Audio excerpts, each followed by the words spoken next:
When you think about the iconic American muscle cars of the late 1960s to early 1970s, cars such as the Dodge Charger, the Plymouth Roadrunner, the Chevrolet Chevelle, and the Pontiac GTO immediately come to mind. These cars were fast, loud, and menacing looking when they were going down the road.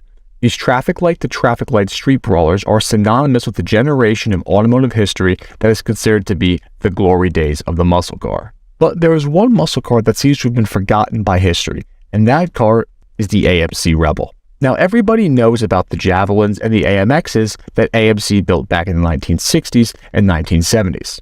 But go mention the Rebel around a group of enthusiasts and just see how many truly remember the car. The Rebel was a muscle car that has seemingly been forgotten by history, but it's actually one of the most unique and the most interesting and underrated American muscle cars of the time. So if you want to learn all there is to know about the forgotten AMC Rebel, then stay tuned to the end of this video to get the full condensed history lesson on this car. Welcome to Rare Cars. This is the channel where we break down the world's most fascinating performance vehicles and what makes them so unique. If you want to learn more about other cars like the Aston Martin V600 or the Bill Thomas Cheetah, then subscribe to the channel because we got plenty of more content coming in the near future.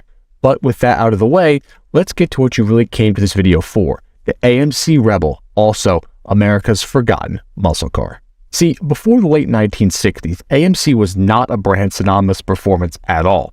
In the early 1960s, when GM, Ford, and Dodge were stuffing the biggest engines that they could into their muscle car lineups, AMC continued to focus on building boring family cars, to be honest. The old management at AMC strictly adhered to the auto industry's anti-racing resolution. AMC was a stickler for following these guidelines when other American manufacturers weren't really putting the same amount of effort towards following said guidelines. Chevy, Ford, and Dodge were sticking the largest engines that they could into pretty much every vehicle in their lineup. They were following the rules about as well as the Soviet Union followed the Strategic Arms Limitations Treaty. But by 1967, upper-level management at AMC saw major changes. They finally got the hint that Americans were looking for cars that could go fast and not just drive a family around. So the decision was made to actually make a play in the muscle car and pony car space. Now, it should be noted that AMC is famous for making the Javelin and the AMX, and the Rebel sort of got pushed to the side as far as history goes.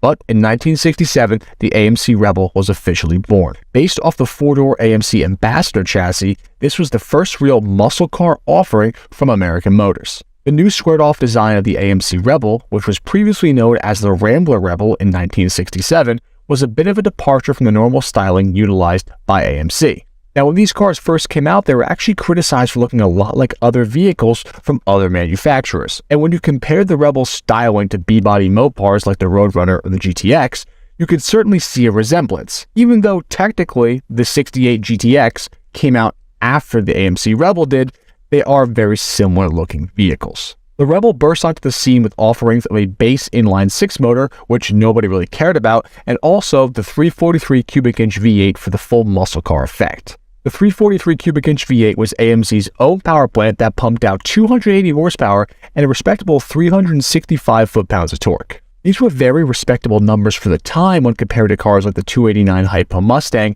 and other low-displacement engines. But when compared to larger displacement V8s from other manufacturers, like the 427, the 426 Hemi, motors like that, then the Rebel was certainly down on power.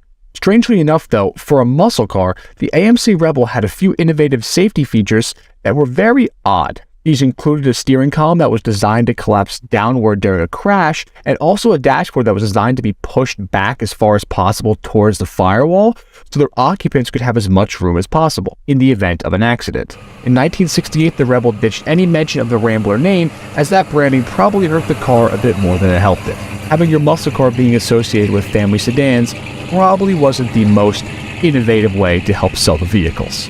1968 also saw slight facelifts to the front and the rear of the Rebel that were made to accommodate the new federal motor vehicle standards, but no one cares about those changes. The most important changes happened under the hood. Two new V8 options were available for the Rebel in 1968. The 290 cubic inch Typhoon V8 that made 225 horsepower and the potent new 315 horsepower 390 cubic inch motor that was also being incorporated into the new AMXs. These new engine options were added specifically to offer other performance versions of the Rebel within different budgets.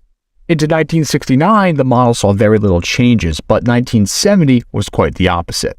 On the exterior, the 1970 Rebel saw further design changes, specifically to the roofline that actually had a radical change made to it. The rear end and the front end also had some revisions made to them as well. In 1970, for the base model Rebels, there was a major shakeup under the hood that was happening. Pretty much the entire engine lineup was overhauled.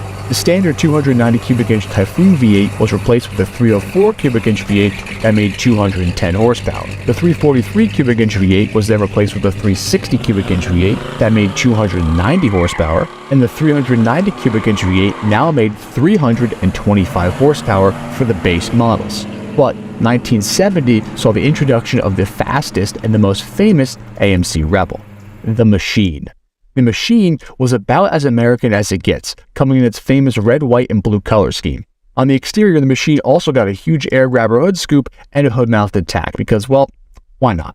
The Machine was built as a collaboration between American Motors and Hurst, and the Machine actually ended up receiving a tuned 390 cubic inch motor that made 340 horsepower and 430 foot-pounds of torque. To get there, the Machine had been fitted with new heads, a new cam, a whole new valve train, a new intake, new exhaust, and a 690 CFM 4-barrel carb.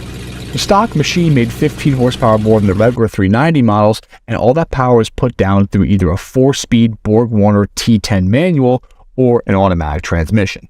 The manual cars actually also came with Hurst floor shifters, which is pretty cool. And all the power was put to the pavement through an American Motors twin-grip differential with either a 354 or a 391 gear set. As a result of these performance upgrades, the AMC Rebel turned the quarter at around 14.4 in bone stock form, which isn't a bad number, it's just not particularly extraordinary compared to some of the other big displacement V8s that the other manufacturers were turning out at the time. However, as part of the marketing campaign for the Machine, AMC offered customers a chance to buy some aftermarket go-fast parts as well directly through them. AMC would sell you a 5-to-1 rear set of gears for drag racing and a questionably named surface kit to help boost the power to near 400 horsepower.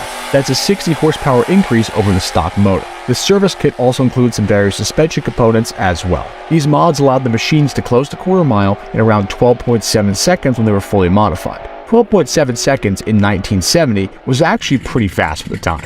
A 440 RT Charger in 1970 could turn the quarter mile in about 13.9. So to put in perspective, the AMC Rebel with all the go-fast parts was a whole 1.2 seconds quicker.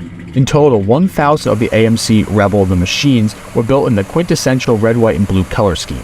After that, more could be ordered just with normal colors that weren't as cool. Total production came in somewhere around 2,300 vehicles in the 1-year run of the Machine in its truest form. All in all, the Rebel has sort of been looked over in the era of the muscle car heyday. Now yes, while the Rebel wasn't the fastest, or the meanest looking, or even the best handling muscle car, it still does deserve some recognition as being the ugly duckling of the time. Yes, it's not the best objectively for the time, but enthusiasts like you and I just can't help but love it for what it is. It's a shame that so many of these cars were scrapped over the years because you hardly ever see them now even at car shows, let alone on the road.